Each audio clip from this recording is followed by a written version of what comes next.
একটা বীজ বৃক্ষে পরিণত হতে গেলে আগে তাকে মাটির সাথে মিশে যেতে হয়। এখন মাটির সাথে যদি সে না মিশে তাহলে সে কখনো বৃক্ষ হতে পারবে না।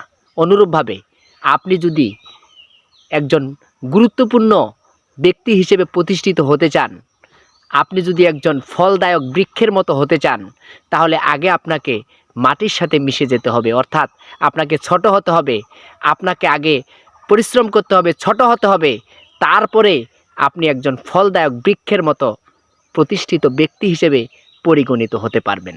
কিন্তু আগে ভাগেই যদি